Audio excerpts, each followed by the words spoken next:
ਸਾਡਾ ਗੁਰੂ ਗਿਆਨ ਚੈਨਲ ਤੁਸੀਂ ਆਪ ਵੀ ਸਬਸਕ੍ਰਾਈਬ ਕਰ ਦੇਣਾ, ਦੋਸਤਾਂ ਰਿਸ਼ਤੇਦਾਰਾਂ ਨੂੰ ਵੀ ਸਬਸਕ੍ਰਾਈਬ ਕਰਨ ਲਈ ਕਹਿਣਾ ਤਾਂ ਕਿ ਹਰ ਨਵੀਂ ਵੀਡੀਓ ਦਾ ਨੋਟੀਫਿਕੇਸ਼ਨ ਤੁਹਾਡੇ ਤੱਕ ਪਹੁੰਚ ਜਾਵੇ। ਗੁਰੂ ਗਿਆਨ ਟੀਵੀ ਦੇ ਸਾਰੇ ਦਰਸ਼ਕਾਂ ਨੂੰ ਵਾਹਿਗੁਰੂ ਜੀ ਕਾ ਖਾਲਸਾ ਵਾਹਿਗੁਰੂ ਜੀ ਕੀ ਫਤਿਹ। ਹਰ ਵੀਕਐਂਡ ਤੇ ਸ਼ੁੱਕਰਵਾਰ ਨੂੰ ਸ਼ਾਮੀ 5 ਵਜੇ ਬਾਬਾਣੀਆਂ ਕਹਾਣੀਆਂ ਪੁੱਤ ਕਰੇਨ ਪ੍ਰੋਗਰਾਮ ਲੈ ਕੇ ਤੁਹਾਡੇ ਤੱਕ ਪਹੁੰਚਦਾ ਹਾਂ। ਸਾਡੇ ਨਾਲ ਪੰਜਾਬ ਤੋਂ ਪਿਆਰੇ ਵੀਰ ਇੰਜੀਨੀਅਰ ਹਰਜੋਤ ਸਿੰਘ ਜੀ ਸਾਡੇ ਫੋਰਨਰ ਬੱਚਿਆਂ ਨੂੰ, ਸਾਡੇ ਦਰਸ਼ਕਾਂ ਨੂੰ, ਬੱਚਿਆਂ ਦੇ ਪੇਰੈਂਟਸ ਨੂੰ ਨਵੀਂ ਸਾਖੀ ਰਾਹੀਂ ਰੂਬਰੂ ਹੁੰਦੇ ਨੇ। ਅੱਜ ਦੇ ਇਸ ਬਾਬਾਣੀਆਂ ਕਹਾਣੀਆਂ ਪੁੱਤ ਕਰੇਨ ਦੇ ਵਿੱਚ ਆਓ ਵੀਰ ਜੀ ਹੋਰਾਂ ਨੂੰ ਜੀ ਆਇਆਂ ਕਹੀਏ। ਵੀਰ ਜੀ ਹਰਜੋਤ ਸਿੰਘ ਜੀ, ਵਾਹਿਗੁਰੂ ਜੀ ਕਾ ਖਾਲਸਾ ਵਾਹਿਗੁਰੂ ਜੀ ਕੀ ਫਤਿਹ ਜੀ। ਵਾਹਿਗੁਰੂ ਜੀ ਕਾ ਖਾਲਸਾ ਵਾਹਿਗੁਰੂ ਜੀ ਕੀ ਫਤਿਹ। ਵੀਡੀਓ ਬਾਬਾਣੀਆਂ ਕਹਾਣੀਆਂ ਪੁੱਤ ਕਰੇਨ ਪ੍ਰੋਗਰਾਮ ਦੇ ਵਿੱਚ ਤੁਹਾਨੂੰ ਜੀ ਆਇਆਂ ਨੂੰ। ਤੁਹਾਡੀਆਂ ਸਾਖੀਆਂ ਸੁਣਾਉਣ ਦਾ ਅੰਦਾਜ਼, ਸਾਖੀਆਂ ਦੇ ਵਿੱਚੋਂ ਜਿਹੜਾ ਸਿੱਖਿਆ ਦਾ ਨਿਚੋੜ ਕੱਢਣਾ ਔਰ ਉਸ ਨੂੰ ਗੁਰਬਾਣੀ ਦੀਆਂ ਪੰਕਤੀਆਂ ਰਾਹੀਂ ਉਸ ਦੇ ਉੱਪਰ ਇੱਕ ਅਟਲ ਸੱਚਾਈ ਦੀ ਮੋਹਰ ਲਾ ਦੇਣੀ ਔਰ ਬੜੀਆਂ ਅਪਰੋਚੇਬਲ ਅੰਦਾਜ਼ ਹੈ ਤੁਹਾਡਾ। ਸੱਚਮੁੱਚ ਹੀ ਸੁਣਨ ਵਾਲੇ ਦਾ ਹਿਰਦਾ ਹਲੂਣਿਆ ਜਾਂਦਾ ਹੈ। ਔਰ ਸਾਖੀਆਂ ਤਾਦੀ ਸਾਖੀਆਂ ਨੇ, ਜੇ ਕੋਈ ਮੈਸੇਜ ਕਨਵੇ ਹੁੰਦਾ ਹੋਵੇ, ਥੈਂਕ ਯੂ ਤੁਹਾਡਾ, ਕਿਉਂਕਿ ਤੁਹਾਡੀ ਹਰ ਸਾਖੀ ਵਿੱਚੋਂ ਕੋਈ ਨਾ ਕੋਈ ਮੈਸੇਜ ਜਿਹੜਾ ਕਨਵੇ ਹੋ ਰਿਹਾ ਹੈ। ਅੱਜ ਦੇ ਇਸ ਬਾਬਾਣੀਆਂ ਕਹਾਣੀਆਂ ਪੁੱਤ ਕਰੇਨ ਦੇ ਵਿੱਚ ਸਾਡੇ ਦਰਸ਼ਕਾਂ ਨੂੰ, ਵਿਸ਼ੇਸ਼ ਤੌਰ ਤੇ ਸਾਡੇ ਬੱਚਿਆਂ ਨੂੰ ਤੁਸੀਂ ਇੱਕ ਹੋਰ ਨਵੀਂ ਸਾਖੀ ਦੇ ਨਾਲ ਰੂਬਰੂ ਹੋ ਰਹੇ ਹੋ। ਤੁਹਾਨੂੰ ਜੀ ਆਇਆਂ ਨੂੰ। ਸੰਗਤ ਜੀ, ਵਾਹਿਗੁਰੂ ਜੀ ਕਾ ਖਾਲਸਾ ਵਾਹਿਗੁਰੂ ਜੀ ਕੀ ਫਤਿਹ। ਗੁਰਬਾਣੀ ਦੇ ਵਿੱਚ ਇੱਕ ਸਿਧਾਂਤ ਤਾਂ ਕਲੀਅਰ ਹੀ ਆ ਵੀ ਜਿਸ ਦਾ ਜੀਵਨ ਆਪ ਉੱਚਾ ਹੋਵੇਗਾ ਔਰ ਉੱਚੇ ਸੁੱਚੇ ਜੀਵਨ ਵਾਲਾ ਜਦੋਂ ਦੁਨੀਆ ਨੂੰ ਸਮਝਾਉਣ ਨਿਕਲਦਾ ਹੈ ਫਿਰ ਉਹ ਚੀਜ਼ ਅਸਰ ਕਰਦੀ। ਜੋ ਆਪ ਦ੍ਰਿੜ ਹੈ ਅਵਰੈ ਨਾਮ ਜਪਾਵੇ, ਕਿਉਂਕਿ ਜਿਹੜਾ ਪਹਿਲਾਂ ਆਪ ਦ੍ਰਿੜ ਕਰਦਾ ਹੈ ਫਿਰ ਨਾਮ ਦੀ ਗੱਲ ਕਰੇਗਾ ਤੇ ਲਾਜ਼ਮੀ ਆ ਵੀ ਉਹਦੇ ਵਿੱਚ ਅਸਰ ਹੋਵੇ। ਇਹ ਸਿਧਾਂਤ ਤਾਂ ਲਾਗੂ ਹੁੰਦਾ ਹੀ ਆ ਕਿ ਗੁਰੂ ਨਾਨਕ ਸਾਹਿਬ ਜੀ ਦੀ ਸ਼ਖਸੀਅਤ ਕਿੰਨੀ ਮਹਾਨ ਹੈ ਕਿ ਉਹਨਾਂ ਦਾ ਨਿਕਲਿਆ ਇੱਕ ਬੋਲ ਖਲਕਤ ਤੇ ਅਸਰ ਕਰਦਾ। ਪਰ ਇਹਦੇ ਨਾਲ ਇੱਕ ਹੋਰ ਪੱਖ ਵੀ ਮੈਂ ਕੁਝ ਸਾਖੀਆਂ ਦੇ ਵਿੱਚੋਂ ਸਮਝਣਾ ਚਾਹੁੰਦਾ ਹਾਂ ਕਿ ਗੁਰੂ ਨਾਨਕ ਸਾਹਿਬ ਜੀ ਦਾ ਜਿੱਥੇ ਸ਼ਖਸੀਅਤ ਤੇ ਜੀਵਨ ਮਹਾਨ ਨੇ, ਉੱਥੇ ਸਤਿਗੁਰੂ ਜੀ ਦੇ ਸਮਝਾਉਣ ਦਾ ਤਰੀਕਾ, ਜਿਹਨੂੰ ਆਪਾਂ ਕਹਿ ਦਈਏ ਅਪਰੋਚੇਬਲ ਹੈ ਜਾਂ ਇੰਨਾ ਪ੍ਰੈਕਟੀਕਲ ਹੈ ਕਿ ਜਿਸ ਬੰਦੇ ਨੂੰ ਸਮਝ ਥੋੜੀ ਲੱਗਦੀ, ਜਿਹਦੀ ਸਮਝ ਥੋੜੀ ਹੈ, ਉਹ ਬੰਦਾ ਵੀ ਸੌਖਿਆ ਸਮਝ ਜਾਂਦਾ ਹੈ ਕਿ ਮੇਰੇ ਸਤਿਗੁਰੂ ਜੀ ਸੰਦੇਸ਼ ਕੀ ਦੇਣਾ ਚਾਹੁੰਦੇ।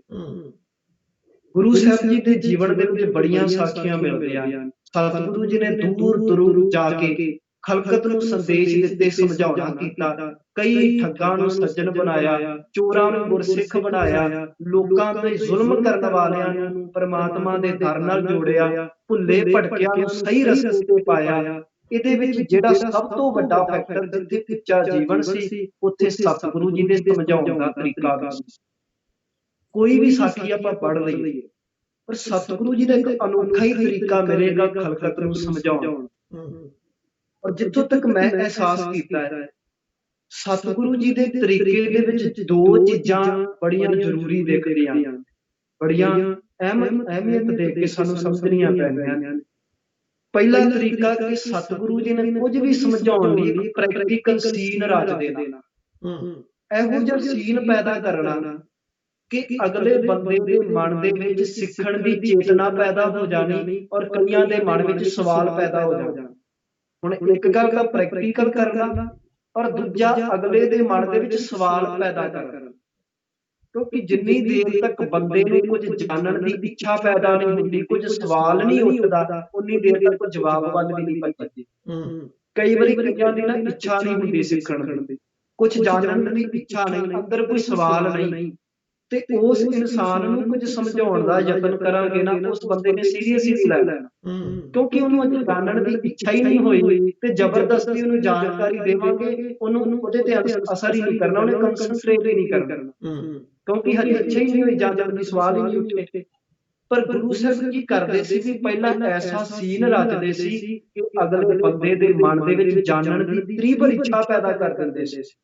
ਤੇ ਜਦੋਂ ਬੰਦੇ ਦੇ ਅੰਦਰ ਜਾਣਨ ਦੀ ਇੱਛਾ ਪੈਦਾ ਹੋ ਜਾਵੇ, ਕੁਐਸਚਨਸ ਅਰਾਈਜ਼ ਹੋ ਜਾਣ, ਤੇ ਉਹ ਬੰਦਾ ਜਦੋਂ ਜਵਾਬ ਲਈ ਭੱਜਦਾ ਹੈ, ਉਹਨੂੰ ਮਿਲਿਆ ਜਵਾਬ ਇੰਨਾ ਅਸਰ ਕਰਦਾ ਹੈ ਕਿ ਉਹਦੀ ਜ਼ਿੰਦਗੀ ਦੇ ਵਿੱਚ ਗਹਿਰਾਈ ਤੇ ਜਾਂਦਾ ਹੈ, ਬੜੇ ਗੰਭੀਰਤਾ ਦੇ ਨਾਲ ਅਸਰ ਕਰਦਾ ਹੈ। ਸਤਿਗੁਰੂ ਜੀ ਵੀ ਕੁਝ ਐਸਾ ਕਰਦੇ ਨੇ, ਔਰ ਇੱਕ ਬੜੀ ਪ੍ਰਚਲਿਤ ਸਾਖੀ ਅਸੀਂ ਆਮ ਤੌਰ ਤੇ ਸੁਣਦੇ ਹਾਂ, ਪਰ ਉਹਦੇ ਵਿੱਚੋਂ ਆਪਾਂ ਇਹ ਤੱਤ ਸਮਝਣ ਦਾ ਯਤਨ ਕਰਦੇ ਹਾਂ। ਸਤਿਗੁਰੂ ਜੀ ਹਰਿਦੁਆਰ ਗਏ, ਔਰ ਸਤਿਗੁਰੂ ਜੀ ਜ਼ਿਆਦਾਤਰ ਉਹਨਾਂ ਥਾਵਾਂ ਤੇ ਜ਼ਰੂਰ ਜਾਂਦੇ ਸੀ ਜਿੱਥੇ ਇਕੱਠ ਹੁੰਦਾ ਹੈ ਤੇ ਜਿੱਥੇ ਸਭ ਤੋਂ ਵੱਧ ਕਰਮਕਾਂਡ ਹੁੰਦੇ। ਉਹਦਾ ਕਾਰਨ ਵੀ ਇੱਕ ਤਾਂ ਲੋਕਾਂ ਦਾ ਇਕੱਠ ਬਹੁਤ ਮਿਲ ਜਾਂਦਾ ਹੈ, ਥੋੜੇ ਹੀ ਸਮੇਂ ਦੇ ਵਿੱਚ ਬੜੇ ਵੱਡੇ ਭਾਰੀ ਇਕੱਠ ਨੂੰ ਸਮਝਾਉਣ ਦਾ ਜਿਹੜਾ ਮੌਕਾ ਮਿਲ ਜਾਂਦਾ ਹੈ, ਔਰ ਦੂਜਾ ਪ੍ਰੈਕਟੀਕਲ ਕਰਨ ਦਾ ਇੱਕ ਮੌਕਾ ਮਿਲ ਜਾਂਦਾ ਹੈ, ਕਿਉਂਕਿ ਜਦੋਂ ਮੌਕੇ ਤੇ ਕੋਈ ਕਰਮਕਾਂਡ ਕਰ ਰਿਹਾ ਹੈ ਔਰ ਮੌਕੇ ਤੇ ਕੋਈ ਪ੍ਰੈਕਟੀਕਲ ਕਰ ਦੇਣਾ, ਫਿਰ ਉਹ ਇੱਕ ਬੜਾ ਸੋਹਣਾ ਸਬੱਬ ਬਣ ਜਾਂਦਾ। ਹਰਿਦੁਆਰ ਗਏ, ਪਰ ਇੱਥੇ ਗੰਗਾ ਦੇ ਵਿੱਚ ਇਸ਼ਨਾਨ ਕਰਨ ਨੂੰ ਬੜਾ ਪਵਿੱਤਰ ਮੰਨਿਆ ਜਾਂਦਾ। ਅੱਜ ਵੀ ਬੜੇ ਲੋਕ ਇੱਥੇ ਜਾ ਕੇ ਇਸ਼ਨਾਨ ਕਰਦੇ ਨੇ ਔਰ ਸਮਝਦੇ ਨੇ ਵੀ ਅਸੀਂ ਗੰਗਾ ਨਾਲ ਹੀ ਤੇ ਸਾਡਾ ਜੀਵਨ ਸਫਲ ਹੋ ਗਿਆ। ਮੁਹਾਵਰੇ ਵੀ ਬਣੇ ਨੇ ਵੀ ਗੰਗਾ ਨਾਲ ਹੈ, ਤੋ ਇੱਥੇ ਵੀ ਗੰਗਾ ਦੇ ਵਿੱਚ ਇਸ਼ਨਾਨ ਕਰਨ ਨੂੰ ਪਵਿੱਤਰ ਸਮਝਿਆ ਜਾਂਦਾ ਸੀ। ਸਤਿਗੁਰੂ ਜੀ ਵੀ ਇੰਨੇ ਦਿਨੀ ਇੱਥੇ ਹਰਿਦੁਆਰ ਪਹੁੰਚੇ, ਔਰ ਕੀ ਦੇਖਦੇ ਨੇ ਲੋਕ ਵੱਖ-ਵੱਖ ਤਰੀਕਿਆਂ ਦੇ ਕਰਮਕਾਂਡ ਤੇ ਪਖੰਡ ਕਰ ਰਹੇ ਨੇ। ਗੰਗਾ ਦੇ ਵਿੱਚ ਪ੍ਰਵੇਸ਼ ਕਰਕੇ ਕੋਈ ਇਸ਼ਨਾਨ ਕਰ ਰਿਹਾ ਹੈ ਤੇ ਕੋਈ ਬੁੱਕ ਦੇ ਵਿੱਚ ਪਾਣੀ ਭਰ ਕੇ ਸੂਰਜ ਵੱਲ ਨੂੰ ਸਿੱਟ ਰਿਹਾ। ਸਤਿਗੁਰੂ ਜੀ ਨੇ ਇਸ ਤਰ੍ਹਾਂ ਕੀਤਾ। ਹੁਣ ਦੇਖੋ, ਸਤਿਗੁਰੂ ਜੀ ਇੰਜ ਵੀ ਕਰ ਸਕਦੇ ਸੀ, ਸਿੱਧਾ ਜਾ ਕੇ ਵੀ ਕਹਿ ਸਕਦੇ ਸੀ ਕਿ ਭਾਈ ਤੁਸੀਂ ਪਖੰਡ ਕਰ ਰਹੇ ਹੋ, ਕਰਮਕਾਂਡ ਕਰ ਰਹੇ ਹੋ, ਨਹੀਂ ਕਰਨਾ। ਸਤਿਗੁਰੂ ਜੀ ਨੇ ਇਸ ਤਰ੍ਹਾਂ ਨਹੀਂ ਕੀਤਾ, ਕਿਸੇ ਨੂੰ ਨਹੀਂ ਸਮਝਾਇਆ, ਕਿਸੇ ਨੂੰ ਕੋਈ ਜ਼ਿਆਦਾ ਗੱਲ ਨਹੀਂ ਕਹੀ। ਮਹਾਰਾਜ ਨੇ ਕੀ ਕੀਤਾ, ਆਪ ਗੰਗਾ ਦੇ ਵਿੱਚ ਪ੍ਰਵੇਸ਼ ਕਰਦੇ ਨੇ ਔਰ ਲੋਕੀ ਜਿੱਧਰ ਨੂੰ ਪਾਣੀ ਸਿੱਟਦੇ ਨੇ, ਸਤਿਗੁਰੂ ਜੀ ਉਹਦੀ ਉਲਟ ਦਿਸ਼ਾ ਵੱਲ ਪਾਣੀ ਸੁੱਟਣਾ ਸ਼ੁਰੂ ਕਰ ਦਿੰਦੇ। ਤਰੀਕਾ ਉਹੀ ਹੈ, ਪਾਣੀ ਨੂੰ ਬੁੱਕ ਦੇ ਵਿੱਚ ਭਰਨਾ, ਪਾਣੀ ਸੁੱਟ ਰਹੇ ਨੇ, ਬਸ ਕੰਮ ਇਹ ਕੀਤਾ ਕਿ ਲੋਕਾਂ ਤੋਂ ਉਲਟ ਦਿਸ਼ਾ, ਆਪੋਜ਼ਿਟ ਸਾਈਡ ਸਿੱਟਣਾ ਸ਼ੁਰੂ ਕਰ ਦਿੱਤਾ। ਲੋਕਾਂ ਨੇ ਜਦੋਂ ਦੇਖਿਆ ਤੇ ਸਾਰੇ ਹੈਰਾਨ ਵੀ ਇਹ ਕੀ ਕਰ ਰਹੇ ਨੇ। ਹੁਣ ਸਾਰੇ ਗੁਰੂ ਸਾਹਿਬ ਦੇ ਨੇੜੇ ਇਕੱਠੇ ਹੋ ਗਏ, ਤੇ ਜਦੋਂ ਸਾਰੇ ਸਤਿਗੁਰੂ ਜੀ ਦੇ ਨੇੜੇ ਇਕੱਠੇ ਹੋਏ, ਇਕੱਠ ਹੋ ਗਿਆ, ਤੇ ਲੋਕਾਂ ਦੇ ਮਨ ਦੇ ਵਿੱਚ ਇੱਕ ਸਵਾਲ ਉੱਠਣੇ ਸ਼ੁਰੂ ਹੋ ਗਏ। ਜਿਹੜਾ ਸਤਿਗੁਰੂ ਜੀ ਦਾ ਟੀਚਾ ਸੀ, ਲੋਕਾਂ ਦੇ ਮਨਾਂ 'ਚ ਸਵਾਲ ਉੱਠਣ, ਲੋਕਾਂ ਦੇ ਮਨਾਂ ਵਿੱਚ ਸਵਾਲ ਉੱਠਣੇ ਸ਼ੁਰੂ ਹੋ ਗਏ ਵੀ ਇਹ ਇਨਸਾਨ ਕਰ ਕੀ ਰਿਹਾ ਹੈ। ਸਾਰੇ ਲੋਕ ਸੂਰਜ ਵੱਲ ਪਾਣੀ ਦੇ ਰਹੇ ਨੇ ਤੇ ਉਲਟ ਦਿਸ਼ਾ ਵੱਲ ਦੇ ਰਹੇ ਆ। ਤੇ ਲੋਕਾਂ ਨੇ ਸਵਾਲ ਕਰ ਲਿਆ, ਕਿ ਪੰਡਤਾਂ ਪਾਂਡਿਆਂ ਨੇ ਸਵਾਲ ਕਰ ਲਿਆ ਵੀ ਭਾਈ ਇਹ ਤੁਸੀਂ ਕੀ ਕਰ ਰਹੇ ਹੋ, ਲੋਕ ਪੂਰਬ ਵੱਲ ਪਾਣੀ ਸੁੱਟ ਰਹੇ ਹੋ ਤੇ ਤੁਸੀਂ ਉਲਟ ਦਿਸ਼ਾ ਵੱਲ। ਸਤਿਗੁਰੂ ਜੀ ਨੂੰ ਜਦੋਂ ਇਹ ਸਵਾਲ ਹੋਇਆ, ਸਤਿਗੁਰੂ ਜੀ ਨੇ ਉਲਟਾ ਸਵਾਲ ਕਰ ਲਿਆ। ਮਹਾਰਾਜ ਕਹਿੰਦੇ ਮੈਂ ਜਵਾਬ ਬਾਅਦ ਵਿੱਚ ਦੇਵਾਂਗਾ, ਪਰ ਪਹਿਲਾਂ ਤੁਸੀਂ ਦੱਸੋ ਤੁਸੀਂ ਸੂਰਜ ਵੱਲ ਪਾਣੀ ਕਿਉਂ ਸੁੱਟਦੇ। ਤੇ ਪੰਡਤ ਕਹਿਣ ਲੱਗੇ ਅਸੀਂ ਸੂਰਜ ਨੂੰ ਪਾਣੀ ਇਸ ਕਰਕੇ ਦੇ ਰਹੇ ਹਾਂ ਕਿਉਂਕਿ ਅਸੀਂ ਆਪਣੇ ਪੂਰਵਜਾਂ ਨੂੰ ਪਾਣੀ ਦੇ ਰਹੇ ਹਾਂ। ਸੂਰਜ ਵੱਲ ਪਾਣੀ ਇਸ ਕਰਕੇ ਸੁੱਟਿਆ ਜਾ ਰਿਹਾ ਹੈ, ਉੱਧਰ ਸਾਡੇ ਪੂਰਵਜ ਨੇ, ਮਨੌਤ ਹੈ ਸਾਡੀ ਕਿ ਇੱਧਰ ਪੂਰਵਜ ਨੇ ਔਰ ਅਸੀਂ ਇਸ ਤਰ੍ਹਾਂ ਆਪਣੇ ਪੂਰਵਜਾਂ ਤੱਕ ਪਾਣੀ ਪਹੁੰਚਾ ਰਹੇ ਹਾਂ। ਸਤਿਗੁਰੂ ਜੀ ਨੇ ਫਿਰ ਸਵਾਲ ਕੀਤਾ, ਤੁਹਾਡੇ ਪੂਰਵਜ ਕਿੰਨੀ ਦੂਰ ਨੇ। ਕਹਿਣ ਲੱਗੇ ਸਾਡੇ ਪੂਰਵਜ ਇੱਥੋਂ ਕਰੋੜਾਂ ਮੀਲ ਦੂਰ, ਸੂਰਜ ਤੋਂ ਵੀ ਅੱਗੇ। ਜਦੋਂ ਸਤਿਗੁਰੂ ਜੀ ਨੇ ਇਹ ਕੀਤਾ ਤੇ ਸਤਿਗੁਰੂ ਜੀ ਹੋਰ ਜ਼ੋਰ ਦੀ ਪਾਣੀ ਸੁੱਟਣ ਲੱਗ ਗਏ, ਪਰ ਉਲਟ ਦਿਸ਼ਾ ਵੱਲ। ਪਾਂਡਿਆਂ ਨੇ ਸਵਾਲ ਕੀਤਾ ਵੀ ਤੁਸੀਂ ਸਾਡਾ ਜਵਾਬ ਨਹੀਂ ਦਿੱਤਾ, ਤੁਸੀਂ ਇਸ ਤਰ੍ਹਾਂ ਪਾਣੀ ਕਿਉਂ ਸੁੱਟ ਰਹੇ ਹੋ ਉਲਟ ਦਿਸ਼ਾ ਵੱਲ। ਸਤਿਗੁਰੂ ਜੀ ਮੁਸਕਰਾ ਕੇ ਕਹਿਣ ਲੱਗੇ ਅਸੀਂ ਆਪਣੇ ਪੰਜਾਬ ਦੇਸ਼ ਵੱਲ ਪਾਣੀ ਸਿੱਟ ਰਹੇ ਹਾਂ, ਸਾਡੇ ਪੰਜਾਬ ਦੇਸ਼ ਸਾਡੇ ਖੇਤ ਨੇ ਔਰ ਸੁੱਕ ਰਹੇ ਨੇ ਔਰ ਅਸੀਂ ਇੱਥੋਂ ਪਾਣੀ ਸੁੱਟ ਕੇ ਆਪਣੇ ਖੇਤਾਂ ਨੂੰ ਪਾਣੀ ਦੇ। ਹੁਣ ਦੇਖੋ ਸਮਝਾਉਣ ਦਾ ਤਰੀਕਾ। ਤੇ ਜਦੋਂ ਪੰਡਤਾਂ ਨੇ ਇਹ ਸੁਣਿਆ, ਸਾਰੇ ਉੱਚੀ ਉੱਚੀ ਹੱਸਣ ਲੱਗ ਪਏ। ਅਕਸਰ ਲੋਕਾਂ ਦਾ ਇਹ ਸੁਭਾਅ ਹੁੰਦਾ ਹੈ ਕਿ ਲੋਕ ਆਪ 100 ਪਖੰਡ ਕਰੀ ਜਾਣ, ਲੋਕਾਂ ਨੂੰ ਸਹੀ ਲੱਗਦਾ ਹੈ, ਪਰ ਜਦੋਂ ਕੋਈ ਦੂਸਰਾ ਬੰਦਾ ਲੌਜਿਕ ਤੋਂ ਹੀਣਾ ਕੰਮ ਕਰਨ ਲੱਗ ਪਵੇ ਨਾ, ਲੋਕ ਉਹਦਾ ਮਜ਼ਾਕ ਉਡਾਉਂਦੇ। ਪਰ ਆਪ ਵੀ ਲੌਜਿਕ ਤੋਂ ਹੀਣਾ, ਲੌਜਿਕ ਤੋਂ ਬਾਹਰ ਜਾ ਕੇ ਕੰਮ ਕਰਨ ਨੂੰ ਚੰਗਾ ਲੱਗਦਾ। ਸਤਿਗੁਰੂ ਜੀ ਕੋਈ ਲੌਜਿਕ ਤੋਂ ਬਾਹਰ ਜਾ ਕੇ ਨਹੀਂ ਸੀ ਕੰਮ ਕਰ ਰਹੇ, ਪਰ ਉਹ ਲੌਜਿਕ ਤੋਂ ਬਾਹਰ ਜਾ ਕੇ ਕੰਮ ਕਰਨਾ ਦਿਖਾ ਰਹੇ ਸੀ ਤਾਂ ਕਿ ਲੋਕਾਂ ਨੂੰ ਸੰਦੇਸ਼ ਦੇ ਸਕਣ। ਲੋਕ ਹੱਸਣ ਲੱਗ ਗਏ ਤੇ ਕਹਿਣ ਲੱਗੇ ਵੀ ਇੱਥੋਂ ਸੁੱਟਿਆ ਪਾਣੀ ਤੁਹਾਡਾ ਪੰਜਾਬ ਕਿਵੇਂ ਪਹੁੰਚ ਸਕਦਾ ਹੈ, ਇਸ ਤਰ੍ਹਾਂ ਕਿਵੇਂ ਹੋ ਸਕਦਾ ਹੈ। ਸਤਿਗੁਰੂ ਜੀ ਮੁਸਕਰਾਏ, ਕਹਿਣ ਲੱਗੇ ਪੰਡਤ ਜੀ, ਜੇ ਤੁਹਾਡਾ ਇੱਥੋਂ ਸੁੱਟਿਆ ਪਾਣੀ ਕਰੋੜਾਂ ਮੀਲ ਤੁਹਾਡੇ ਪੂਰਵਜਾਂ ਤੱਕ ਪਹੁੰਚ ਸਕਦਾ ਹੈ ਤਾਂ ਮੇਰਾ ਇੱਥੋਂ ਸੁੱਟਿਆ ਪਾਣੀ 300 ਮੀਲ ਦੂਰ ਨਹੀਂ ਪਹੁੰਚ ਸਕਦਾ। ਹੁਣ ਜਦੋਂ ਸਤਿਗੁਰੂ ਜੀ ਨੇ ਇਹ ਗੱਲ ਕਹੀ ਤੇ ਸਾਰਿਆਂ ਦੇ ਅੰਦਰ ਹਿੱਲ ਗਏ ਔਰ ਕਈਆਂ ਨੂੰ ਸਮਝ ਲੱਗ ਗਈ, ਹਾਲਾਂਕਿ ਕਈ ਹੰਕਾਰ ਦੇ ਵਿੱਚ ਡੁੱਬੇ ਰਹੇ ਪਰ ਕਈਆਂ ਨੂੰ ਸਮਝ ਲੱਗ ਗਈ ਕਿ ਇੱਥੋਂ ਸੁੱਟਿਆ ਪਾਣੀ ਦੂਰ ਨਹੀਂ ਪਹੁੰਚਦਾ। ਤੋ ਸਤਿਗੁਰੂ ਜੀ ਨੇ ਇਸ ਕੌਤਕ ਦੇ ਵਿੱਚ ਲੋਕਾਂ ਨੂੰ ਸਮਝਾ ਦਿੱਤਾ ਕਿ ਭਾਈ ਤੁਸੀਂ ਲੌਜਿਕ ਤੋਂ ਬਾਹਰ ਜੋ ਵੀ ਕੁਝ ਕਰਮਕਾਂਡ ਕਰ ਰਹੇ ਹੋ ਕਿਸੇ ਅਰਥ ਨਹੀਂ ਪੈਣਾ, ਉਹ ਤਾਂ ਪਾਣੀ ਦੇ ਵਿੱਚ ਮਧਾਣੀ ਫੇਰਨ ਦਾ ਕੰਮ ਕਰ। ਹੁਣ ਦੇਖੋ ਸਤਿਗੁਰੂ ਜੀ ਦਾ ਤਰੀਕਾ। ਇੱਕ ਅੱਧੀ ਸਾਖੀ ਮੈਂ ਹੋਰ ਸਾਂਝੀ ਕਰਨੀ ਚਾਹੁੰਦਾ ਤਾਂ ਕਿ ਸਾਨੂੰ ਇਹ ਸਮਝ ਲੱਗੇ, ਕਿਉਂਕਿ ਸਾਡੇ ਨਾਲ ਕਈ ਵਾਰੀ ਹੁੰਦਾ ਹੈ ਅਸੀਂ ਵੀ ਬੰਦਿਆਂ ਨੂੰ ਸਮਝਾਉਣ ਦਾ ਯਤਨ ਕਰਦੇ ਹਾਂ, ਸਾਡੇ ਨਾਲ ਕੋਈ ਬੰਦਾ ਕੋਈ ਕਰਮਕਾਂਡ ਵਹਿਮ ਕਰਨ ਲੱਗ ਪਵੇ ਨਾ, ਅਸੀਂ ਅਕਸਰ ਉਹਨੂੰ ਇਸ ਤਰੀਕੇ ਨਾਲ ਸਮਝਾਉਂਦੇ ਆ ਕਿ ਉਹ ਬੰਦਾ ਸਮਝਣ ਦੀ ਬਜਾਏ ਉਲਟਾ ਗੁੱਸਾ ਕਰ ਲੈਂਦਾ, ਉਹਨੂੰ ਸੱਟ ਵੱਜ ਜਾਂਦੀ। ਸਾਡਾ ਸਮਝਾਉਣ ਦਾ ਤਰੀਕਾ ਹੀ ਇਹੋ ਜਿਹਾ ਹੈ, ਇੰਜ ਜਾਪਦਾ ਜਿਵੇਂ ਅਸੀਂ ਮਿਹਣੇ ਮਾਰ ਰਹੇ ਹਾਂ ਔਰ ਸਾਡੇ ਅਕਸਰ ਦੇਖਣ ਨੂੰ ਮਿਲ ਰਿਹਾ ਹੈ। ਤੇ ਕਈ ਵਾਰੀ ਦੁੱਖ ਵੀ ਹੁੰਦਾ ਹੈ ਕਿ ਗੁਰੂ ਨਾਨਕ ਦੇ ਸਿੱਖ ਹੋ ਕੇ ਕਈ ਵਾਰੀ ਅਸੀਂ ਇਹੋ ਜਿਹਾ ਕੰਮ ਕਰਨ ਲੱਗ ਪੈਂਦੇ। ਮੈਂ ਦੇਖਦਾ ਕਈ ਵਾਰੀ ਜਦੋਂ ਡੇਰਿਆਂ ਤੇ ਜਾਂਦੇ ਨੇ ਨਾ, ਸਾਡੇ ਲੋਕ ਡਾਂਗਾ ਚੁੱਕ ਕੇ ਪਿੱਛੇ ਪੈ ਜਾਂਦੇ ਨੇ, ਕੋਈ ਗਾਲਾਂ ਕੱਢਣ ਲੱਗ ਪੈਂਦਾ ਵੀ ਇਸ ਤਰ੍ਹਾਂ ਨਹੀਂ ਕਰਨਾ ਚਾਹੀਦਾ। ਤੇ ਗੁਰੂ ਨਾਨਕ ਦਾ ਸਿੱਖ ਹੋ ਕੇ, ਗੁਰੂ ਨਾਨਕ ਦੇ ਸਿੱਖ ਹੋ ਕੇ ਸਾਨੂੰ ਸਮਝਾਉਣਾ ਨਹੀਂ ਆਇਆ, ਬੜੀ ਦੁੱਖ ਦੀ ਗੱਲ। ਪਰ ਜਿਹੜੇ ਗੁਰੂ ਨਾਨਕ ਦੇ ਚਰਨਾਂ ਨਾਲ ਜੁੜ ਗਏ ਤੇ ਗੁਰੂ ਨਾਨਕ ਦੇ ਤਰੀਕਿਆਂ ਨੂੰ ਸਮਝ ਗਏ, ਸੱਚੀ ਫਿਰ ਇਹਨਾਂ ਤਰੀਕਿਆਂ ਤੇ ਅਮਲ ਕਰਕੇ ਇਸ ਤਰ੍ਹਾਂ ਹੀ ਖਲਕਤ ਨੂੰ ਸੰਦੇਸ਼ ਦਿੰਦੇ। ਖੈਰ ਗੁਰੂ ਨਾਨਕ ਸਾਹਿਬ ਦੇ ਜੀਵਨ ਵਿੱਚ ਇੱਕ ਹੋਰ ਸਾਖੀ ਸਮਝ ਕੇ ਇਸ ਤਰੀਕੇ ਨੂੰ ਸਮਝਣ ਦਾ ਯਤਨ ਕਰੀਏ ਤਾਂ ਕਿ ਆਸ-ਪਾਸ ਵਿਚਰਦੇ ਹਾਂ ਅਸੀਂ ਵੀ ਇਹਨਾਂ ਤਰੀਕਿਆਂ ਦੇ ਨਾਲ ਆਪਣੇ ਸਾਥੀਆਂ ਮਿੱਤਰਾਂ ਨੂੰ ਸਮਝਾ ਸਕੀਏ। ਸਤਿਗੁਰੂ ਜੀ ਲਾਹੌਰ ਗਏ। ਲਾਹੌਰ ਇੱਥੇ ਦੁਨੀ ਚੰਦ ਧੁੱਕੜ ਨਾਮ ਦਾ ਇਨਸਾਨ ਰਹਿੰਦਾ ਸੀ ਔਰ ਇਹ ਵੀ ਇੱਕ ਕਰਮਕਾਂਡ ਕਰਦਾ ਸੀ ਕਿ ਸ਼ਰਾਧ ਕਰਾਉਂਦਾ ਸੀ।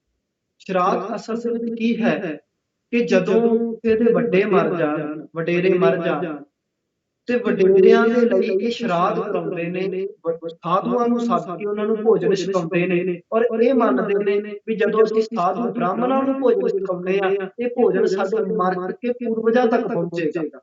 ਅੱਜ ਵੀ ਅਸੀਂ ਦੇਖਦੇ ਹਾਂ ਕਈ ਲੋਕ ਕਿਸ ਤਰ੍ਹਾਂ ਕਰਦੇ ਨੇ। ਮੈਂ ਅੱਖੀਂ ਦੇਖਿਆ, ਸਾਡੇ ਇਸ ਇਲਾਕੇ ਦੇ ਵਿੱਚ ਮੈਂ ਇੱਕ ਕਥਾ ਕਰਨ ਗਿਆ ਤੇ ਮੈਂ ਕੀ ਦੇਖਦਾ ਕਿ ਗੁਰੂ ਗ੍ਰੰਥ ਸਾਹਿਬ ਮਹਾਰਾਜ ਦਾ ਪ੍ਰਕਾਸ਼, ਉਹਨਾਂ ਦਾ ਜਵਾਨ ਲੜਕਾ ਮਰ ਗਿਆ ਤੇ ਉਹ ਕੀ ਕਰਦੇ ਨੇ ਵੀ ਸੁੰਦਰ ਪੋਸ਼ਾਕ, ਪੈਂਟ ਸ਼ਰਟ, ਜੁਰਾਬਾਂ ਇਹ ਕੁਝ ਲੈ ਕੇ ਗੁਰੂ ਸਾਹਿਬ ਅੱਗੇ ਰੱਖ ਦਿੰਦੇ ਨੇ। ਮੈਂ ਪੁੱਛਿਆ ਵੀ ਭਾਈ ਇਸ ਤਰ੍ਹਾਂ ਕੀ ਕਰ ਰਹੇ, ਜੁਰਾਬਾਂ ਗੁਰੂ ਦੀ ਹਜ਼ੂਰੀ ਚ ਲੈ ਕੇ ਆ ਗਏ। ਕਹਿਣ ਲੱਗਾ ਕਿ ਭਾਈ ਅਸੀਂ ਇਸ ਤਰ੍ਹਾਂ ਇਸ ਕਰਕੇ ਕਰ ਰਹੇ ਹਾਂ ਤਾਂ ਕਿ ਸਾਡੇ ਨੌਜਵਾਨ ਨੂੰ ਕੱਪੜੇ ਪਹੁੰਚ ਸਕਣ। ਤੇ ਮੈਂ ਹੈਰਾਨ ਕਿ ਗ੍ਰੰਥੀ ਵੀ ਅਰਦਾਸ ਕਰ ਰਿਹਾ ਹੈ ਕਿ ਪ੍ਰਮਾਤਮਾ ਇਹ ਪੁੱਤਰਾਂ ਤੱਕ ਪਹੁੰਚਾ। ਤੇ ਮੈਂ ਹੈਰਾਨ ਕਿ ਗੁਰੂ ਨਾਨਕ ਦੇ ਸਿੱਖ ਹੋ ਕੇ ਅਸੀਂ ਅੱਜ ਵੀ ਇਹਨਾਂ ਵਹਿਮਾਂ ਭਰਮਾਂ ਦੇ ਵਿੱਚ, ਅੱਜ ਵੀ ਇਹਨਾਂ ਕਰਮਕਾਂਡਾਂ ਦੇ ਵਿੱਚ ਤੋ ਖੈਰ ਇਸੇ ਤਰੀਕੇ ਦਾ ਸ਼ਰਾਧ ਕੇ ਦੁਨੀ ਚੰਦ ਕਰ ਰਿਹਾ ਸੀ। ਜਦੋਂ ਵੀ ਇਹ ਸਮਾਂ ਆਉਣਾ ਇਹਨੇ ਸਾਧੂਆਂ ਨੂੰ ਸੱਦਾ ਦੇਣਾ, ਭੋਜਨ ਛਕਾਉਣਾ ਔਰ ਇਹ ਮੰਨਣਾ ਵੀ ਇਹ ਭੋਜਨ ਪੂਰਵਜਾਂ ਤੱਕ ਪਹੁੰਚਦਾ ਹੈ। ਸਤਿਗੁਰੂ ਜੀ ਵੀ ਇੰਨੇ ਦਿਨੀ ਲਾਹੌਰ ਗਏ ਔਰ ਯਾਦ ਰਹੇ ਸਤਿਗੁਰੂ ਜੀ ਉਹਨਾਂ ਮੌਕਿਆਂ ਤੇ ਉਹੋ ਜਿਹੀਆਂ ਥਾਵਾਂ ਤੇ ਜਾਂਦੇ ਸੀ ਤਾਂ ਕਿ ਸਤਿਗੁਰੂ ਜੀ ਨੂੰ ਵੀ ਐਸੇ ਸਤਿਗੁਰ ਮਿਲ ਜਾਣ ਔਰ ਮੌਕੇ ਤੇ ਇਹਨਾਂ ਕਰਮਕਾਂਡਾਂ ਦਾ ਖੰਡਨ ਕਰ ਸਕਣ। ਤੋ ਇਹਨਾਂ ਮੌਕਿਆਂ ਤੇ ਸਤਿਗੁਰੂ ਜੀ ਲਾਹੌਰ ਗਏ, ਜਿੱਥੇ ਦੁਨੀ ਚੰਦ ਨੇ ਹੋਰ ਸਾਧੂਆਂ ਨੂੰ ਸੱਦਿਆ। ਗੁਰੂ ਨਾਨਕ ਸਾਹਿਬ ਫੇਮਸ ਹੋ ਚੁੱਕੇ ਸਨ, ਗੁਰੂ ਨਾਨਕ ਸਾਹਿਬ ਨੂੰ ਵੀ ਸੱਦ ਲਏ। ਜਦੋਂ ਗੁਰੂ ਨਾਨਕ ਸਾਹਿਬ ਨੂੰ ਸੱਦਿਆ, ਸਤਿਗੁਰੂ ਜੀ ਨੂੰ ਬਿਠਾਇਆ ਤੇ ਦੁਨੀ ਚੰਦ ਪ੍ਰਸ਼ਾਦਾ ਸਤਿਗੁਰੂ ਜੀ ਅੱਗੇ ਪਰੋਸਦਾ ਔਰ ਅਰਦਾਸ ਕਰਦਾ, ਬੇਨਤੀ ਜੋਜੜੀ ਕਰਦਾ, ਪਾਤਸ਼ਾਹ ਕਿਰਪਾ ਕਰੋ ਭੋਜਨ ਛਕੋ ਤਾਂ ਕਿ ਇਹ ਭੋਜਨ ਮੇਰੇ ਪੂਰਵਜਾਂ ਤੱਕ ਪਹੁੰਚ ਸਕੇ। ਸਤਿਗੁਰੂ ਮੁਸਕਰਾਏ ਤੇ ਇੱਕ ਕੌਤਕ ਕਰ ਰਹੇ ਨੇ ਕਿ ਦੁਨੀ ਚੰਦ ਤੇਰਾ ਭੋਜਨ ਮੈਂ ਬਾਅਦ ਵਿੱਚ ਛਕਾਂਗਾ ਪਰ ਪਹਿਲਾਂ ਤੂੰ ਮੇਰਾ ਇੱਕ ਕੰਮ ਕਰ। ਦੁਨੀ ਚੰਦ ਕਹਿੰਦਾ ਪਾਤਸ਼ਾਹ ਮੈਂ ਤਿਆਰ ਹਾਂ, ਦੱਸੋ ਕੀ ਕੰਮ ਕਰਨਾ ਹੈ। ਸਤਿਗੁਰੂ ਜੀ ਨੇ ਮਰਦਾਨੇ ਤੋਂ ਇੱਕ ਸੂਈ ਪਕੜੀ ਔਰ ਸੂਈ ਦੁਨੀ ਚੰਦ ਨੂੰ ਪਕੜਾਈ ਤੇ ਕਹਿਣ ਲੱਗੇ ਦੁਨੀ ਚੰਦ ਇਹ ਸੂਈ ਸਾਂਭ ਕੇ ਰੱਖਣੀ ਹੈ ਤੇ ਜਦੋਂ ਮਰ ਕੇ ਅਸੀਂ ਦੂਸਰੇ ਲੋਕ ਗਏ, ਹੁਣ ਸਿਰਫ ਸਮਝਾਉਣ ਦਾ ਤਰੀਕਾ ਸੀ। ਮਹਾਰਾਜ ਕਹਿੰਦੇ ਮਰ ਕੇ ਜਦੋਂ ਅਸੀਂ ਦੂਸਰੇ ਲੋਕ ਗਏ ਉਦੋਂ ਇਹ ਸੂਈ ਸਾਨੂੰ ਵਾਪਸ ਕਰ ਦੇਵੇ। ਦੁਨੀ ਚੰਦ ਭੋਲਾ ਸੀ ਆਪਣੀ ਪਤਨੀ ਕੋਲ ਗਿਆ ਤੇ ਕਹਿਣ ਲੱਗਾ, ਭਗਵਾਨ ਨੇ ਇਹ ਸੂਈ ਸਾਂਭ ਕੇ ਰੱਖਣੀ ਹੈ, ਤੇ ਗੁਰੂ ਸਾਹਿਬ ਦਾ ਹੁਕਮ ਹੈ ਜਦੋਂ ਮਰ ਕੇ ਅਸੀਂ ਦੂਸਰੇ ਲੋਕ ਗਏ ਉਦੋਂ ਇਹ ਸੂਈ ਵਾਪਸ ਕਰਨੀ ਹੈ। ਤੇ ਦੀ ਪਤਨੀ ਥੋੜੀ ਸਮਝਦਾਰ ਸੀ ਤੇ ਅੱਗੇ, ਪਤੀ ਜੀ ਮੇਰੇ ਕੰਤ ਜੀ, ਸੂਈ ਤਾਂ ਮੈਂ ਸਾਂਭ ਲਵਾਂਗੀ, ਪਰ ਮੈਨੂੰ ਇਹ ਦੱਸੋ ਕਿ ਇਹ ਸੂਈ ਮਰ ਕੇ ਅਗਲੇ ਲੋਕ ਕਿਵੇਂ ਜਾਏਗੀ? ਮਰ ਗਏ ਇੱਥੇ ਤਾਂ ਸਿਰ ਸੜ ਕੇ ਸੁਆਹ ਹੋ ਜਾਂਦਾ ਹੈ, ਸੂਈ ਕਿਵੇਂ ਜਾਏਗੀ? ਦੁਨੀ ਚੰਦ ਨੂੰ ਸਮਝ ਲੱਗ ਗਈ, ਵਾਪਸ ਗੁਰੂ ਸਾਹਿਬ ਕੋਲ ਆਇਆ, ਹੱਥ ਜੋੜ ਕੇ ਕਹਿਣ ਲੱਗਾ, ਪਾਤਸ਼ਾਹ ਸੂਈ ਤਾਂ ਮੈਂ ਸਾਂਭ ਲਵਾਂਗਾ, ਪਰ ਇਹ ਦੱਸੋ ਕਿ ਮਰਨ ਤੋਂ ਬਾਅਦ ਸੂਈ ਕਿਵੇਂ ਨਾਲ ਜਾ ਸਕਦੀ ਹੈ? ਤੇ ਸਤਿਗੁਰੂ ਮੁਸਕਰਾ ਕੇ ਕਹਿਣ ਲੱਗੇ, ਦੁਨੀ ਚੰਦ ਇਹੀ ਮੈਂ ਤੈਨੂੰ ਸਮਝਾਉਣਾ ਚਾਹੁੰਦਾ, ਜੇ ਇੱਕ ਸੂਈ ਮਰਨ ਤੋਂ ਬਾਅਦ ਨਾਲ ਨਹੀਂ ਜਾ ਸਕਦੀ ਤੇ ਤੁਹਾਡਾ ਇੱਥੇ ਛਕਾਇਆ ਭੋਜਨ ਮਰ ਚੁੱਕਿਆਂ ਤੱਕ ਕਿਵੇਂ ਪਹੁੰਚ ਸਕਦਾ? ਹੁਣ ਇਹ ਸਮਝਾਉਣ ਦਾ ਤਰੀਕਾ ਸੀ। ਦੁਨੀ ਚੰਦ ਦੀ ਸੁਰਤ ਦੀਆਂ ਅੱਖਾਂ ਖੁੱਲ ਗਈ ਤੇ ਸਤਿਗੁਰੂ ਜੀ ਨੇ ਦੇਖੋ ਕਿਹੋ ਜਿਹੇ ਤਰੀਕੇ ਦੇ ਨਾਲ, ਸਿਰਫ ਇੱਕ ਟੂਕ ਮਾਤਰ ਇੱਕ ਹੋਰ ਸਾਂਝੀ ਕਰਾਂ, ਕਦੀ ਜਗਨਨਾਥਪੁਰੀ ਗਏ, ਇੱਥੇ ਵੀ ਇੱਕ ਸਾਧੂ ਤੇ ਇੱਕ ਬ੍ਰਾਹਮਣ ਪਖੰਡ ਕਰ ਰਿਹਾ ਸੀ, ਸਾਹਮਣੇ ਲੋਟਾ ਰੱਖਣਾ ਤੇ ਲੋਕਾਂ ਨੂੰ ਗੱਲਾਂ ਕਰਨੀਆਂ ਕਿ ਭਾਈ ਮੈਨੂੰ ਦੇਵਲੋਕ ਦੀ ਖਬਰ ਹੋ ਜਾਂਦੀ ਹੈ, ਇਹਨੇ ਅੱਖਾਂ ਤਾਂ ਚੱਕ ਕੇ ਦੇਖਣਾ, ਔਰ ਬਾਅਦ ਦੇ ਵਿੱਚ ਜਦੋਂ ਅੱਖਾਂ ਖੁੱਲਣੀਆਂ ਤੇ ਲੋਕਾਂ ਨੂੰ ਕਹਿਣਾ ਮੈਂ ਅੱਜ ਸ਼ਿਵ ਜੀ ਨਾਲ ਮਿਲਿਆ, ਅੱਜ ਇੰਦਰ ਨਾਲ ਮਿਲਿਆ, ਅਸਮਾਨੋਂ ਪਾਰ ਦੀਆਂ ਗੱਲਾਂ ਕਰਨੀਆਂ, ਤੇ ਲੋਕ ਇਹਦੇ ਪਖੰਡ ਦੇ ਵਿੱਚ ਫਸ ਵੀ ਜਾਂਦੇ। ਅੱਜ ਮੇਰੇ ਗੁਰੂ ਨਾਨਕ ਪਾਤਸ਼ਾਹ ਗਏ ਔਰ ਇਹਦਾ ਪਖੰਡ ਦੂਰ ਕਰਨ ਲਈ ਮਹਾਰਾਜ ਨੇ ਕੀ ਕੀਤਾ, ਅੱਜ ਜਦੋਂ ਇਹ ਬੈਠਾ ਸੀ, ਅੱਖਾਂ ਬੰਦ ਨੇ, ਅੱਗੇ ਲੋਟਾ ਪਿਆ ਹੈ ਤੇ ਲੋਕ ਉਹਦੇ ਵਿੱਚ ਮੱਥਾ ਟੇਕ ਕੇ ਬਹਿ ਜਾਂਦੇ ਨੇ। ਸਤਿਗੁਰੂ ਨੇ ਮਰਦਾਨੇ ਨੂੰ ਸਮਝਾਇਆ, ਭਾਈ ਮਰਦਾਨੇ ਨੇ ਉਹ ਲੋਟਾ ਚੁੱਕ ਕੇ ਉਸ ਬ੍ਰਾਹਮਣ ਦੇ ਪਿੱਛੇ ਰੱਖ ਦਿੱਤਾ। ਜਦੋਂ ਉਸ ਬ੍ਰਾਹਮਣ ਨੇ ਕੁਝ ਸਮੇਂ ਬਾਅਦ ਅੱਖਾਂ ਖੋਲੀਆਂ, ਲੋਕ ਇਸ ਆਸ ਦੇ ਵਿੱਚ ਬੈਠੇ ਸਨ ਕਿ ਬ੍ਰਾਹਮਣ ਅੱਖਾਂ ਖੋਲ ਕੇ ਕਿੱਧਰ ਲੋਕ ਦੀਆਂ ਗੱਲਾਂ ਕਰੇਗਾ, ਅਸਮਾਨੋਂ ਪਾਰ ਦੀਆਂ ਗੱਲਾਂ ਕਰੇਗਾ। ਜਦੋਂ ਇਹਨੇ ਅੱਖਾਂ ਖੋਲੀਆਂ, ਕੀ ਦੇਖਦਾ, ਸਾਹਮਣੇ ਲੋਟਾ ਨਹੀਂ ਪਿਆ। ਇਹਨੇ ਸਵਾਲ ਕਰ ਲਿਆ ਵੀ ਮੇਰਾ ਲੋਟਾ ਕਿੱਥੇ ਚੁੱਕਿਆ, ਕਿਉਂਕਿ ਉਹਦੇ ਵਿੱਚ ਮਾਇਆ ਪਈ ਸੀ ਨਾ, ਲਾਲਚੀ ਸੀ, ਮੇਰਾ ਲੋਟਾ ਕਿੱਥੇ ਗਿਆ?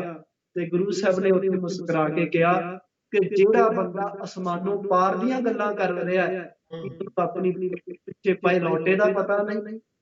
ਹੁਣ ਕਈਆਂ ਦੀਆਂ ਇੱਥੇ ਅੱਖਾਂ ਖੁੱਲ ਗਈਆਂ, ਪਰ ਇਹਨਾਂ ਸਾਖੀਆਂ ਤੋਂ ਆਪਾਂ ਇਹ ਸਮਝਣਾ ਹੈ ਕਿ ਸਤਿਗੁਰੂ ਜੀ ਦੇ ਸਮਝਾਉਣ ਦਾ ਤਰੀਕਾ, ਇਹੋ ਜਿਹਾ ਤਰੀਕਾ, ਇਹੋ ਜਿਹਾ ਪ੍ਰੈਕਟੀਕਲ ਕਰਕੇ ਦਿਖਾਉਣਾ ਕਿ ਜਿਹੜੇ ਲੋਕ ਸਦੀਆਂ ਤੋਂ ਕਰਮ ਕਾਂਡਾਂ 'ਚ ਫਸੇ ਪਏ ਸੀ, ਖਿਣ ਦੇ ਵਿੱਚ ਉਹਨਾਂ ਦੀ ਸੁਰਤ ਦੀ ਅੱਖ ਖੁੱਲ ਜਾਂਦੀ ਸੀ। ਸਤਿਗੁਰੂ ਜੀ ਰਹਿਮਤ ਕਰਨ, ਸਾਨੂੰ ਵੀ ਇਹ ਤਰੀਕੇ ਵਰਤ ਕੇ ਲੋਕਾਂ ਨੂੰ ਸਮਝਾਉਣਾ ਆ ਜਾਵੇ। ਇਹ ਦੋ ਗੱਲਾਂ ਸਮਝ ਲੱਗ ਜਾਣ, ਜਿੱਥੇ ਅਸੀਂ ਆਪ ਵੀ ਦ੍ਰਿੜਤਾ ਲੈ ਕੇ ਆਈਏ, ਆਪ ਵੀ ਸੱਚ ਨਾਲ ਜੁੜੀਏ, ਫਿਰ ਸੱਚ ਦੀ ਗੱਲ ਕਰਨ ਨਿਕਲੀਏ ਤੇ ਸਾਡੇ ਤਰੀਕਿਆਂ ਦੇ ਵਿੱਚ ਐਸੇ ਅਨੋਖੀ ਗੱਲ ਨਿਕਲੇ ਤੇ ਜ਼ਰੂਰ ਇਹ ਸਮਾਜ ਸਾਡੇ ਸੰਦੇਸ਼ ਨੂੰ ਸਮਝੇਗਾ। ਔਰ ਮੈਂ ਸੋਚਦਾ ਕਿੰਨਾ ਅਮੀਰ ਵਿਰਸਾ ਹੈ ਸਾਡਾ, ਬਸ ਸਾਨੂੰ ਸਹੀ ਢੰਗ ਨਾਲ ਦੁਨੀਆ ਨੂੰ ਸਮਝਾਉਣਾ ਆ ਜਾਵੇ ਤਾਂ ਉਹ ਦੂਰ ਨਹੀਂ ਕਿ ਜਦੋਂ ਸਰਬੱਤ ਦੇ ਭਲੇ ਦਾ ਸਿਧਾਂਤ ਪੂਰੀ ਦੁਨੀਆ ਦੇ ਵਿੱਚ ਪਸਰੇਗਾ। ਸਤਿਗੁਰੂ ਦੀ ਰਹਿਮਤ। ਬਹੁਤ ਅੱਛੇ, ਬਹੁਤ ਖੂਬ। ਇੱਕ ਕਿਸਾਨ ਖੇਤੀ ਕਰਦਾ ਹੈ, ਉਹਦੀ ਕੀਤੀ ਹੋਈ ਖੇਤੀ ਉਦੋਂ ਪਤਾ ਲੱਗਦੀ ਹੈ ਸਫਲ ਹੋਈ ਕਿ ਨਹੀਂ ਹੋਈ ਜਦੋਂ ਫਲ ਲੱਗਦਾ ਹੈ। ਇੱਕ ਮਾਲੀ ਮਿਹਨਤ ਕਰਦਾ ਹੈ, ਉਹਦੀ ਮਿਹਨਤ ਉਦੋਂ ਪਤਾ ਲੱਗਦਾ ਜਦੋਂ ਫੁੱਲ ਖਿੜਦੇ ਨੇ, ਸੁਗੰਧੀਆਂ ਫੈਲਦੀਆਂ ਨੇ, ਵੱਖਰੇ ਵੱਖਰੇ ਰੰਗ ਫੈਲਦੇ ਨੇ। ਇਸੇ ਤਰ੍ਹਾਂ ਗੁਰਬਾਣੀ ਗੁਰਸਿੱਖੀ ਦਾ ਪ੍ਰਚਾਰ ਔਰ ਉਹਦਾ ਰਿਜ਼ਲਟ ਆਉਣਾ ਚਾਹੀਦਾ ਹੈ, ਪ੍ਰੈਕਟੀਕਲ ਰਿਜ਼ਲਟ ਆਉਣਾ ਚਾਹੀਦਾ ਹੈ। ਸ਼ੁਕਰ ਵਾਹਿਗੁਰੂ ਜੀ ਦਾ, ਤੁਹਾਡਾ ਬਹੁਤ ਬਹੁਤ ਧੰਨਵਾਦ। ਸਾਡੇ ਦਰਸ਼ਕਾਂ ਨੂੰ, ਵਿਸ਼ੇਸ਼ ਤੌਰ ਤੇ ਫੋਰਨਰ ਬੱਚਿਆਂ ਨੂੰ, ਤੁਸੀਂ ਹਰ ਹਫ਼ਤੇ ਇੱਕ ਨਵੀਂ ਸਾਖੀ ਦੇ ਨਾਲ ਸਾਂਝ ਪਾਉਂਦੇ ਹੋ।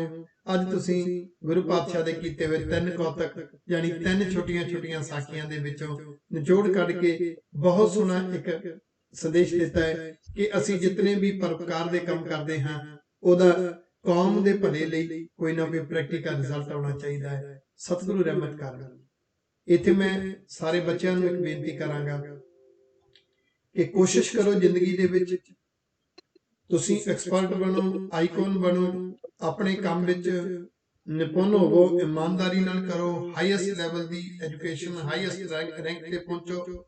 ਤੇ ਨਾਲ ਜਦੋਂ ਸੋਸਾਇਟੀ ਲਈ ਕੁਝ ਕਰਨਾ ਹੈ, ਸਮਾਜ ਲਈ ਕੁਝ ਕਰਨਾ ਹੈ, ਤੇ ਮੈਂ ਬੇਨਤੀ ਕਰਾਂ ਉਦੋਂ ਪਹਿਲਾਂ ਰਿਸਰਚ ਕਰੋ ਇੱਥੇ ਕਿਹੜਾ ਕੰਮ ਹੈ ਜਿਹੜਾ ਨਹੀਂ ਹੋਇਆ, ਜਿਹੜਾ ਨਹੀਂ ਹੋਇਆ ਨਵਾਂ ਕੰਮ ਕਰੋ, ਉਹਦੇ ਤੇ ਆਪਾ ਵਾਰ ਦਿਓ, ਰਿਜ਼ਲਟ ਦੁਨੀਆ ਦੇ ਸਾਹਮਣੇ ਲਿਆਓ, ਉਹਦੇ ਨਾਲ ਹਿਸਟਰੀ ਰਚੀ ਜਾਏਗੀ।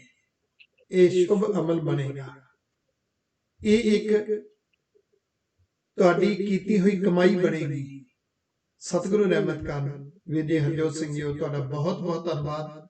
ਅਗਲੇ ਐਪੀਸੋਡ ਦੇ ਵਿੱਚ ਇੱਕ ਹੋਰ ਨਵੀਂ ਸਾਖੀ ਰਾਹੀਂ ਤੁਹਾਡੀ ਸਾਂਝ ਕਰਾਵਾਂਗੇ। ਵਾਹਿਗੁਰੂ ਜੀ ਕਾ ਖਾਲਸਾ, ਵਾਹਿਗੁਰੂ ਜੀ ਕੀ ਫਤਿਹ। ਇਹ ਸਨ ਵੀਰ ਜੀ ਇੰਜੀਨੀਅਰ ਹਰਜੋਤ ਸਿੰਘ ਪੰਜਾਬ ਤੋਂ, ਜੋ ਕਿ ਹਰ ਹਫ਼ਤੇ ਸ਼ੁੱਕਰਵਾਰ ਨੂੰ ਸਾਡੇ ਦਰਸ਼ਕਾਂ ਦੇ ਨਾਲ ਗੁਰੂ ਕੀਆਂ ਸਾਖੀਆਂ ਦੀ ਸਾਂਝ ਪਾਉਂਦੇ ਨੇ। ਪ੍ਰੋਗਰਾਮ ਦਾ ਨਾਮ ਹੈ ਬਾਬਾਣੀਆਂ ਕਹਾਣੀਆਂ ਪੁੱਤ ਕਰੇਨ।